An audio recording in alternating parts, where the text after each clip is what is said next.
CBSE 2025 में पूछा गया MCQ, which of the following equations has 2 as a root. ये क्वेश्चन में हमें ऑप्शन में 4 इक्वेशन दिए गए हैं और हमें फाइंड करना है कि ये 4 इक्वेशन में कौन से इक्वेशन का रूट 2 है।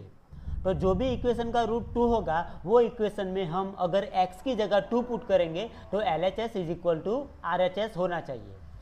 अब यहाँ पे चारों इक्वेशन में RHS की वैल्यू 0 है, सो x की वैल्यू 2 पुट करने से LHS की वैल्यू भी 0 होनी चाहिए। तो हम चेक करते हैं कि कौन से इक्वेशन का रूट 2 है। ऑप्शन ए में इक्वेशन है x² minus 4x plus 5 is equal to 0। अब x is equal to 2 put करते हैं तो ये होगा 2² minus 4 times 2 plus 5 is equal to 0।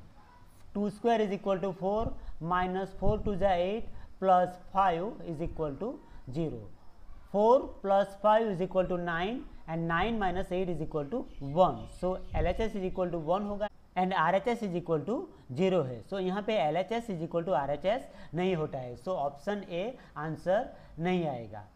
अब हम ऑप्शन बी चेक करते हैं। ऑप्शन बी में इक्वेशन है x² plus 3x minus 12 equal 0। अब x is equal to 2 put करते हैं तो ये होगा 2² plus 3 times 2 minus 12 equal 0।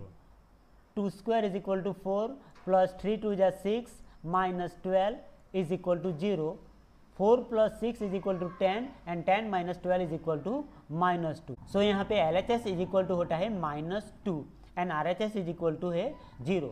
So यहाँ पे भी LHS is equal to RHS नहीं होता है, सो ऑप्शन बी भी आंसर नहीं आएगा। अब ऑप्शन सी चेक करते हैं। ऑप्शन सी में इक्वेशन है 2x² minus 7x plus 6 equal 0। अब x is equal to 2 put करते हैं तो ये होगा 2 times 2² minus 7 time 2 plus 6 is equal to 0। So 2 times 2² is equal to 4, so 2 times 4 minus 7 two जा 14 प्लस 6 इक्वल 0। अब 2 4 जा 8 माइनस 14 प्लस 6 इक्वल 0। अब 8 plus 6 is equal to 14 and 14 minus 14 is equal to 0। So 0 is equal to 0। So यहाँ पे LHS is equal to RHS होता है। So ये question का आंसर आएगा option C, 2x² minus 7x plus c is equal to 0। अब यहाँ पे ऑप्शन डी चेक करने की रिक्वायरमेंट नहीं है क्योंकि ऑप्शन सी हमारा आंसर आ चुका है, so obviously option D answer नहीं होगा।